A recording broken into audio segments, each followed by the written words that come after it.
사무엘하는 끝이 나고요. 열왕기상 1장 오늘 5가지로 서론적인 것 공부하도록 하겠습니다. 첫 번째는 그 이름입니다. 이름. 열왕기, 사무엘, 상하, 레위기 타이틀이 있죠. 이름. 이 열왕기라는 이름이 어디에서 나왔는가? 원래 히브리 성경은 사무엘 상하처럼 한 개로 되어 있습니다. 열왕기 하나로 되어 있는데 저번에 우리가 공부한 대로 주전한 3세기경에 알렉산드리아에서 유대인 70명의 학자들이 히브리어로 된 구약 성경을 번역했다고 그랬죠. 헬라어로 번역을 했습니다. 그리스어로. 그래서 그것을 70인경이라고 부릅니다. 그 당시에 그리스 문화가 상당히 꼭 피어졌고 또 알렉산더 대왕이 아프리카 또 아시아 유럽 쪽을 점령했기 때문에 헬라어가 많이 통용이 되었습니다. 그래서 구약 성경이 헬라어로 번역이 되어서 많은 사람들이 읽을 수 있게 된 거죠. 히브리어 그 구어는 상당히 어렵기 때문에 유대인들 외에는 잘 아는 사람이 없습니다. 그러나 이 헬라어 성경을 구약 성경으로 번역을 했기 때문에 많은 사람들이 구약 성경을 접할 수 있게 된 것입니다. 그 헬라어 70인경에 열왕기상, 열왕기하로 그렇게 나누었습니다. 열왕기라는 말은 왕들의 그 역사라는 거죠. 왕들. 그래서 우리 영어 성경에 보면 kings라고 이렇게 되어 있습니다. 왕들. 그럼 왜 타이틀이 왕들인가? 1장 1절 보면 누가 등장을 합니까? 우리 1장 1절을 다 같이 읽도록 하겠습니다. 다윗 왕이 나이 많아 늙으니 이불을 덮어도 따뜻하지 아니한지라. 히브리 사람들은 지금 1장 1절 보면 다윗이 딱 나오잖아요. 물론 다윗이 이제 나이 많아서 죽을 때가 다 되었다 하는 것을 앞쪽에 기록을 하고 있는데 이불을 덮어도 따뜻하지 않더라 그렇게 돼 있죠. 다윗이 등장하고 그 다음에 솔로몬이 등장하고 쭉 나가서 르호보암이 등장하고 쭉 그렇게 왕들이 나오고 있는데 나중에 갈라지고 나서 남쪽 왕들뿐만 아니고 북쪽에 나와 있는 여러 명의 왕들, 남쪽에는 여자 왕까지 포함하면 20명, 북쪽에는 19명이에요. 그런 왕들에 대한 기록이 쭉 나와 있어요. 남쪽 유다의 마지막 왕인 시드기야 임금님까지 쭉 나와 있기 때문에 왕들에 대한 기록, 역사라고 그렇게 보면 되고요. 그래서 히브리 사람들은 이 열왕기를 사무엘 상하, 사무엘서 다음에 연속되는 그런 역사적인 하나님의 말씀이다 하는 것을 그들은 주장을 하고 있습니다. 그러면 오늘 왜 이렇게 나누었는가? 우리 성경이 사무엘상, 사무엘하 그렇게 나누었지요. 아까 말씀드린 70인경에는 그 왕국 1, 왕국 2, 왕국 3, 왕국 4 그렇게 되어 있습니다. 그게 무엇인가 하면 사무엘상이 왕국 1이고 사무엘하가 왕국 2고 지금 열왕기상이 왕국 3, 열왕기하가 왕국 4 그렇게 되어 있고요. 그 다음에 이 주후 예수님 오시고 나서 5세기경에 라틴어 성경이 나오는데 이 라틴어 성경이 70인경이 나눈 것처럼 이 열왕들의 책들 그렇게 해서 상하로 나누었어요. 그래서 우리 영어 성경도 거기에 따라 상하로 나누고 우리 한글 번역 성경도 열왕기상, 열왕기하 그렇게 나누었습니다. 원래 히브리 성경은 하나로 되어 있다는 것 기억하시고요. 그 다음에 두 번째로 살펴볼 것은 시대적인 범위입니다. 지금 열왕기 상하에 나오는 그 역사적인 범위가 어느 정도 되는가? 그것은 방금 읽은 말씀처럼 다윗, 물론 정확하게 따지면 지금 1장, 2장에서는 다윗이 자신의 왕권을 솔로몬에게 넘기는 옛날에는 그 아버지 임금님이 딱 지정을 하잖아요. 나의 대를 이을 사람은 솔로몬이다. 다윗이 거기까지 하고 세상을 떠나는데 정확히 말하면 솔로몬 임금님부터 나오죠. 솔로몬 임금님이 왕자리에 오른 것이 주전 BC 971년 정도입니다. 그렇게 해서 약 40년 동안 이스라엘을 다스리게 되는데 거기부터 해서 이 열왕기 상이 쭉 진행되다가 중간쯤 가면 이스라엘이 두 쪽으로 갈라지지요. 남쪽 유다, 북쪽에 10지파, 남쪽에는 유다 지파, 베냐민 지파 이렇게 되고 722년 주전에 북쪽 이스라엘은 아시리아 나라에 의해서 멸망을 당하고 그 다음에 남쪽 유다, 베냐민 지파, 유다 지파는 계속해서 역사가 흘러갑니다. 그러다가 주전 586년에 완전히 멸망을 당합니다. 어디에 멸망을 당합니까? 바벨로니아라는 나라에게 멸망을 당하는데 주전 606년부터 한 3차례에 걸쳐서 망하는데 나중에 586년에는 완전히 예루살렘이 무너지고 성전도 무너지고 성전 안에 있던 그 기구들이 다 옮겨져 가는 것을 성경은 기록을 하고 있습니다. 그러므로 이 열왕기 상하에 기록된 역사적인 범위는 솔로몬 임금님 때부터 남쪽 유다 나라가 완전히 멸망을 당하는 거기까지 기록을 하고 뒷부분에 가면 조금 이따 하겠습니다마는 그 잡혀간 왕들 가운데 다시 복권이 되는 완전한 복권은 아닙니다마는 어느 정도 유다 나라의 임금님으로서 회복을 시켜주는 내용이 나와 있습니다. 더 정확하게 말하면 멸망당한 이후에 포로로 잡혀갔던 남쪽 유다 임금이 조금은 회복이 되는 그게 바로 바벨론 포로에서 유다 나라로 귀환하는 그런 징조지요. 예조지요. 하나님의 예언의 말씀대로 그게 560년 되겠습니다. 주전 560년. 그러니 상당히 길지요. 971년부터 560년까지 그 사이에 나오는 그 유다와 이스라엘의 역사를 기록을 하고 있습니다. 그렇게 보시면 되고 이렇게 역사적인 범위를 볼 때 그 안에는 세 가지로 방금 말씀드린 대로 나와 있어요. 그 중요한 뼈대는 솔로몬 임금님이 다윗의 왕위를 계승해서 이스라엘 나라를 잘 다스리는 내용이 앞쪽에 나와 있고 그 솔로몬 통치 뒤쪽에는 하나님 앞에 우상 섬기고 범죄하는 내용이 나와 있고 그게 솔로몬 통치예요. 그건 이스라엘이 나누어지지 않고 사울, 다윗, 솔로몬까지 하나가 된 통일 왕국이에요. 그렇게 하다가 솔로몬 그 다음 때에 가서 나라가 쫙 갈라집니다. 열왕기 상하의 두 번째 큰 뼈대는 남쪽과 북쪽으로 갈라진다. 지금 한국처럼 말이죠. 남쪽은 유다 지파, 베냐민 지파인데 지금 주이시 피플 할 때 유대인들 말할 때 그 남쪽을 말하는 거예요. 남쪽만 혈통이 보존되어 있고 북쪽은 아시리아의 침공으로 말미암아 그 사람들이 정책적으로 흩어버렸어요. 그리고 중요한 그 정책 하나가 결혼을 시켰어요. 그러니 피가 섞이니까 북쪽에 나와 있는 10지파는 사실은 이스라엘의 흔적이 없어진 것입니다. 그것이 두 번째 뼈대고 마지막 세 번째 뼈대는 남쪽 유다마저도 멸망을 당한다 하는 내용이 열왕기 하에 나와 있습니다. 이 세 가지 뼈대를 기억하시기 바랍니다. 솔로몬의 그 통치, 그 다음에 북쪽 이스라엘 멸망, 남쪽 유다의 멸망, 이 세 가지 뼈대를 가지고 열왕기 상하가 기록되어 있다는 것을 알 수가 있고요. 그러면 기록 연대를 봐야 되겠죠. 언제 이 열왕기 상하를 기록을 했는가?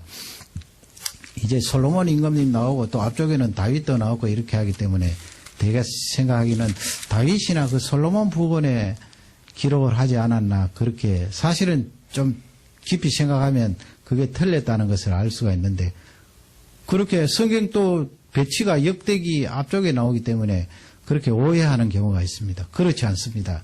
그 제가 말씀드렸죠. 주전 560년까지의 그 기록이 열왕기하 25장에 나온다고 그렇게 했습니다. 그러면 성경을 한번 찾아보겠습니다. 열왕기 하로 가보세요. 열왕기하 25장 27절부터 보시면 거기에는 이제 24장부터 남쪽 유다 멸망 당할 때 임금님들 쭉 나오거든요. 그 남쪽 유다가 멸망 당할 때 새 임금님은 기억해 놔야 됩니다. 지독하게 하나님 섬기지 않고 하나님 떠나다가 철저하게 멸망을 당하였는데 외우기 쉬워요. 여호야김 있고 그 다음에 여호야긴 있어요. 이름이 좀 비슷한데 미음과 니은 차이에요. 여호야김이 먼저고 거꾸로 이제 멸망당한 그 시점에서 세 번째 왕이 여호야김, 두 번째 왕이 여호야긴, 마지막 왕이 시드기야예요. 시드기야.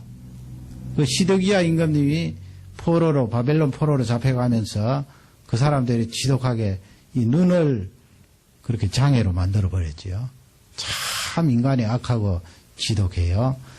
그런데 이 25장 열왕기하 25장 27절 이하에 보면 그 뒤에서 두 번째 나오는 그 여호야긴 임금님이 회복이 되는 내용이 나와 있어요. 물론 뭐 예루살렘에서 돌아가서 유대 나라의 임금님이 된다 그런 말씀은 아닌데 포로로 잡혀갔던 그 바벨론 나라에서 황제가 그를 다시 어느 정도 회복시켜 주는 거예요.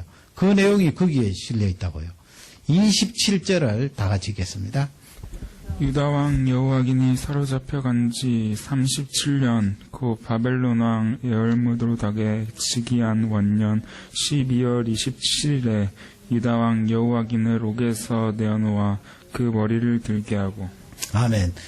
그게 사로잡힌 지 37년 그렇게 되어 있잖아요. 그게 여호야긴이라는 이 끝에서 두 번째 유다 왕은 597년에 2차로 잡혀간 거예요. 바벨론 나라에. 그리고 거기서 37년 지났다 그랬으니까 계산하면 얼마예요? 주전 560년 되는 거예요. 그 560년에 바벨론의 황제가 그를 옥에서 끌어내어서 회복을 시켜주는 거예요. 그 다음에 28절 읽어보겠습니다. 선이 말하고 그 위를 바벨론에 저와 함께 있는 모든 왕의 위보다 높이고. 그 하나님의 은혜죠. 포로로 잡아간 적국의 왕을 옥에서 끄집어내주고 많은 다른 부족의 왕들도 있는데 유다 나라의 여호야긴 왕은 다른 왕들보다 더 높여주었어요. 29절 읽겠습니다. 그 제수의 의복을 바꾸게 하고 그 일평생에 항상 왕의 옆에서 먹게 하였고. 왕의 상에서 같이 먹게 하니까 얼마나 높이 대우를 해준 거예요. 그 바벨론 나라는 유다 나라에 비하여서 엄청 큰 나라고 황제라고 할 수 있죠. 그 하나님께서 여호야긴에게 은혜를 베풀어 주셔서 그렇게 어느 정도 복권을 시켜준 것은 하나님의 말씀이 점차적으로 이루어지고 있다는 거예요. 왜냐하면 하나님께서 유다 나라가 포로로 잡혀갔지만 70년 만에 다시 예루살렘으로 돌아오리라 약속을 했잖아요. 그 70년 계산은 주전 606년부터 605년, 606년부터 따져서 70년이에요. 그러면 538년 정도 돼요. 그 70년 예언이 딱 이루어지죠. 538년에 유다 나라가 1차적으로 예루살렘으로 돌아오는 사람이 생깁니다. 하나님의 말씀이 정확하게 이루어지는데 그러면 이 열왕기 상하는 언제 기록되었을까요? 생각을 해보세요. 솔로몬 임금님 때입니까? 아니면 르호보암 때입니까? 아니면 북쪽 이스라엘이 멸망당하고 나서입니까? 주전 722년이라고 그랬죠. 아니면 남쪽 유다가 멸망당한 주전 586년입니까? 아니에요. 25장 열왕기하 25장 말씀해 보면 여호야긴이 잡혀간 지 37년 만에 회복되는 내용이 있으니까 그 내용을 기록한 것으로 봐서 기록 연대가 언제가 되겠어요? 그것 이후에요. 그래서 학자들이 이야기하기를 주전 560년부터 남쪽 유다 백성들이 1차적으로 돌아오는 그 사이에 주전 538년 그 사이에 이 열왕기 상하를 기록하였을 것이다. 정확히 뭐 알 수는 없지요. 성경에 몇 월 며칠 몇 년도에 내가 기록했다 그것이 없으니까요. 그렇게 생각하시고 이 열왕기 상하를 보면 되겠습니다. 그러면 이렇게 요약인 임금님이 회복되는 이 내용을 왜 끝에다가 이렇게 갖다 붙였을까요? 그건 조금 더 이제 공부를 해보면 알 텐데요. 네 번째로 살펴볼 것은 저자예요. 기록자. 물론 성경의 근본적인 원래의 저자는 성령 하나님, 하나님이시지만은 성령 하나님께서 우리 사람을 사용하셔서 기록을 하게 하셨지요.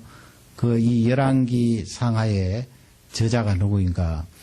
지금 쭉 보면은 많은 몇백 년 동안의 기간 중에 쭉 왕들의 역사를 기록했잖아요. 그래서 어떤 사람들은 이 내용을 한 사람이 기록한 것이 아니고 여러 사람이 기록했을 것이다. 그렇게 말하는 사람이 있는데 그렇지 않아요. 성경을 자세히 보면 여러 사람이 기록한 것을 갖다 합친 것이 아니고 한 사람이 기록했다 하는 것을 알 수가 있어요.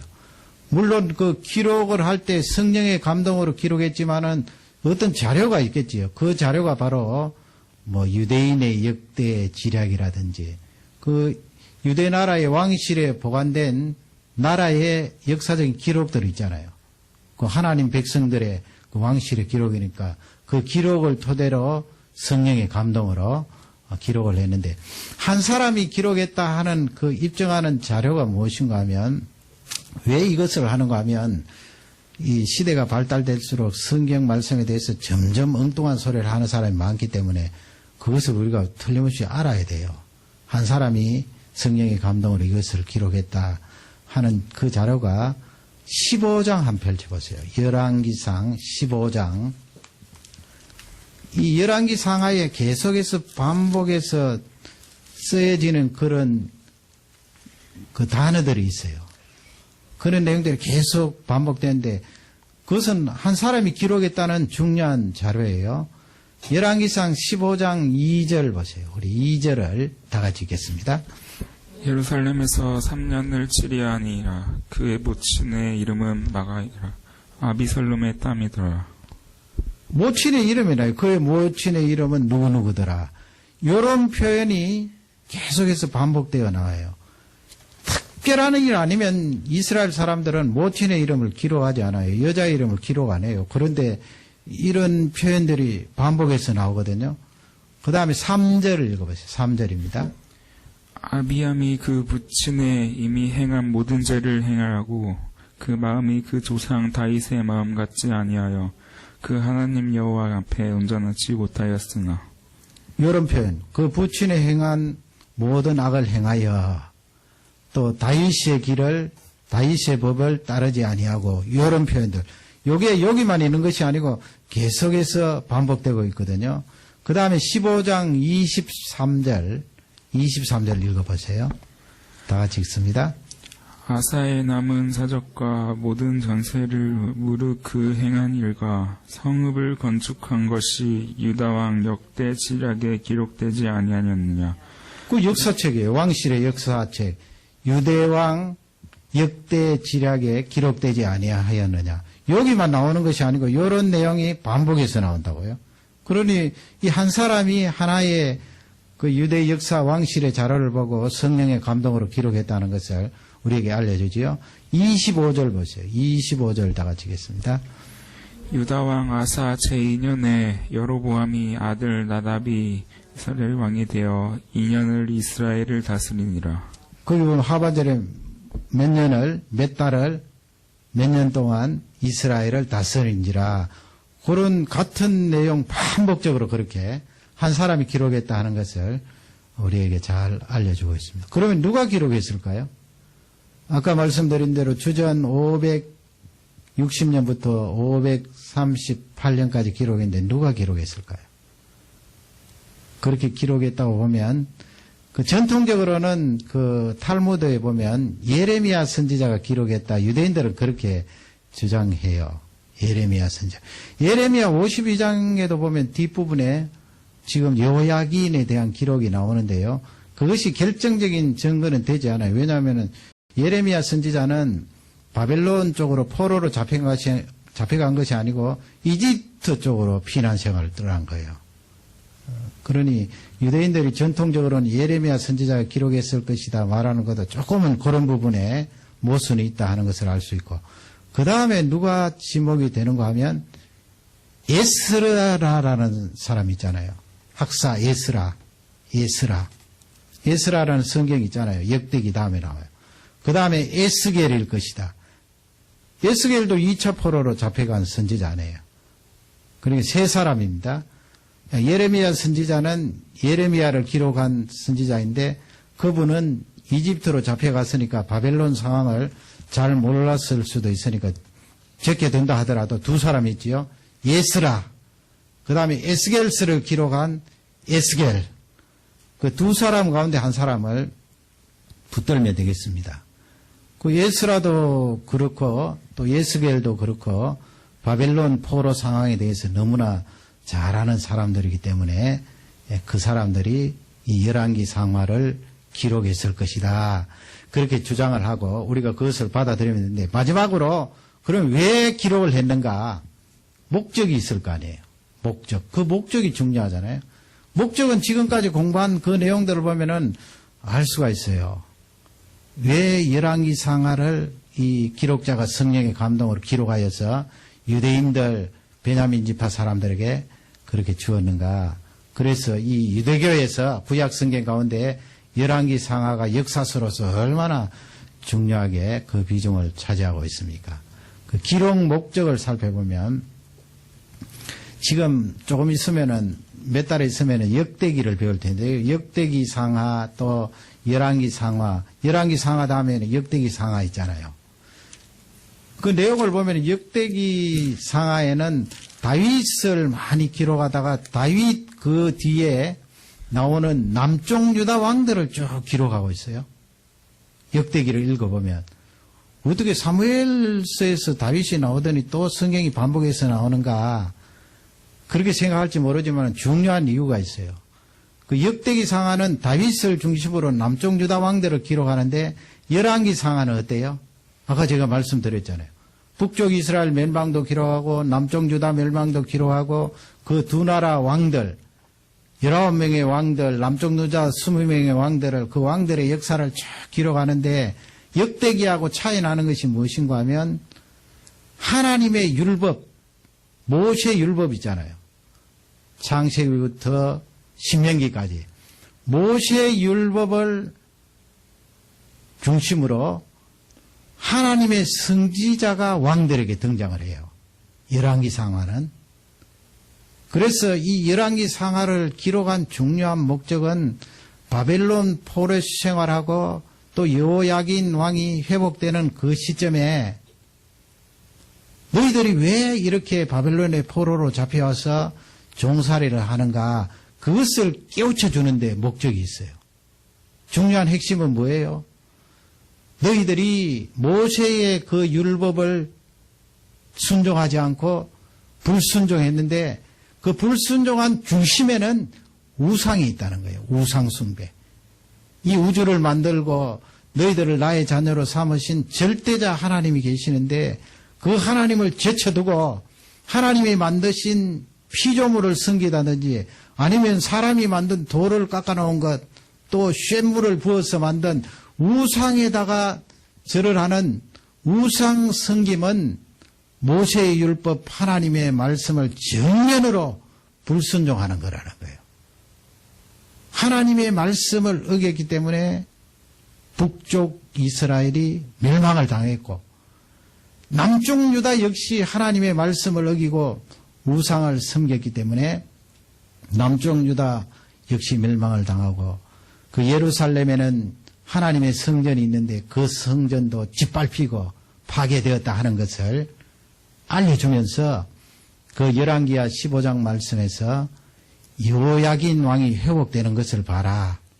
그러므로 하나님의 말씀대로 70년이 지나면 이 이스라엘 백성들이 다시 예루살렘으로 돌아갈 것이다 하는 희망을 주는 말씀이에요. 그래서 열왕기 상하는 선지자가 나오고 왕이 나와요. 선지자가 뭘 합니까? 선지자가 하나님의 말씀을 외쳐요. 우상 섬기는 너희들 잘못되었다, 돌아와라. 하나님을 섬겨야 된다. 하나님 앞으로 돌아와라. 그것을 계속 강조해요. 열왕기 상하를 통해서.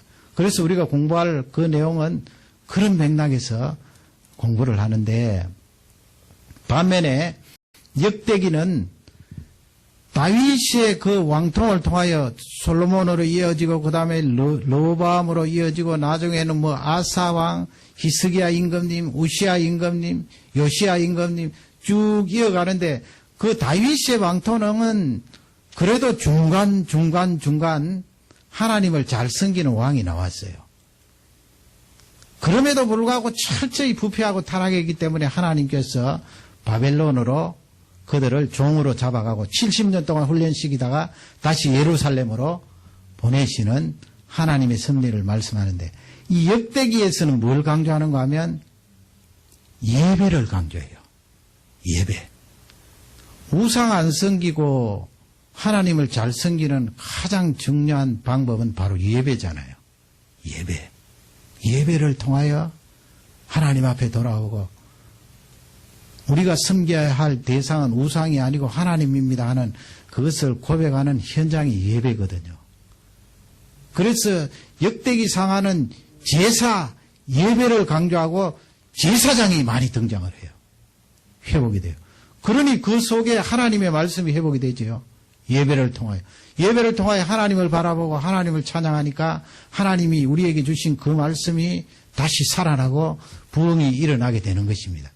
그러면 이 열왕기 상하 말씀, 열왕기 상 시작하면서 하나님께서 우리에게 알려주시는 중요한 말씀이 무엇인가 하면, 이렇게 유다가 망하고 이스라엘이 망한 것은 하나님의 말씀을 떠난 것이다. 우상을 섬기게 되니까 결국은 예배가 식어졌다 하는 것을 우리에게 강조하면서 처음을 보라는 거예요. 열왕기 상에 처음으로 등장하는 왕이 누구라고 그랬어요? 다윗이 나오지만 실제적으로 솔로몬이라고 그랬잖아요. 솔로몬이 그렇게 많은 민족들에게 영향을 미치고 지혜를 받고 나라를 잘 다스리게 된 것은 나중에는 그가 타락을 했지만은 뭐냐는 거예요. 그걸 우리에게 가르쳐 주는 거예요. 그게 어디에 있는가 하면 솔로몬이 왕이 되고 나서 그 유명한 3장에 있어요. 3장 3절 보세요. 3장 3절. 3절, 4절, 5절 이렇게 나오는데, 열왕기상 3장 3절을 우리 찾아서 다 같이 읽도록 하겠습니다. 다 같이 읽습니다. 솔로몬이 여호와를 사랑하고 그 붙인 다이에서 법도를 행하되 오히려 산당에서 제사하며 분향하더라. 그때 당시는 뭐 성전이 없었으니까 이제 산당에서 하나님 앞에 제사하고 분향했다, 예배 드렸다는 거예요. 왕이 되고 나서 하나님 앞에 나아가서 예배 드리는 거예요. 이 솔로몬 임금님이. 그 예배 드린 내용 4절 다 같이 읽겠습니다. 이에 왕이 제사하러 기브온에 가니 거기는 산당이 큼이라. 솔로몬이 그 단에 1,000번제를 드렸더니. 1,000번제 나오죠. 그 유명한 일천. 뭐 우리가 생각하기를 뭐 되게 1000일 동안, 약 3년 동안 그렇게 반복해서 하나님 앞에 예배드렸다. 사실은 뭐 왕이 되고 나서 그렇게 1000일 동안 계속 하나님 앞에 매일매일, 그래서 거기서 말하는 1000번은 1000일 동안 드렸다, 그렇게 볼 수는 없고요. 그 다른 방법으로 이렇게 생각을 해 볼 수가 있습니다. 뭐 제물을 1000번, 물론 하루 만에 다 드리지는 못했겠죠. 상당한 기간을 두고 그렇게 하나님 앞에 제사를 드렸어요. 그 예배 드리는 거예요.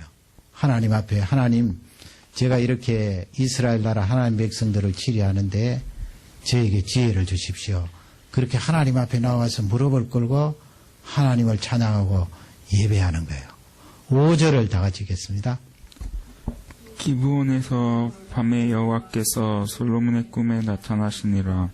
하나님이 이르시되 내가 네게 무엇을 줄고 너는 구하라. 하나님께서 응답하시죠. 뭐 성경에는 한 절 한 절 사이에 1000번 나오고 또 하나님 응답 나오는데 상당히 기간이 있었을 거예요. 그리고 하나님의 응답이 뭐 그날 저녁에 바로 하셨겠어요. 솔로몬의 그 1000번 드리는 것을 보고 하나님께서 응답하셨겠지요. 그래서 이 예배가 회복되는 이 귀한 내용을 솔로몬이 통치 초기에 행하였던 거예요. 하나님께서 그러니 예배가 회복되니까 하나님의 말씀이 회복되고 하나님 말씀이 회복되니까 우상을 섬기지 않게 되잖아요. 하나님을 섬기니까. 그러니 그 솔로몬 통치 초기에 얼마나 많은 아름다운 일들이 일어났습니까? 하나님께서 지혜를 부어주셔서 너무나 지금까지 우리 입에 오르내리는 그 유명한 재판도 하고, 그 다음에 6장 38절에 보면 거기에 6장 7장 넘어가면서 이 솔로몬이 성전을 짓잖아요. 성전. 예루살렘 성전을 지어요. 다윗이 그토록 성전을 짓기를 사모했지만은 하나님께서 다윗에게 허락하지 않고 솔로몬에게 허락하여서 솔로몬이 예루살렘 성전을 짓는 내용이 나오고, 또 솔로몬이 그 다음 장에 보면은 하나님 앞에 헌당하여 기도하는 내용이 나와 있습니다. 지금 솔로몬이 이렇게 앞쪽에서는 1,000번째 드리고 그 다음에는 이 솔로몬이 하나님을 예배하는 그 성전을 지은 이것 대단히 중요해요. 6장 38절 우리 다 같이 읽도록 하겠습니다.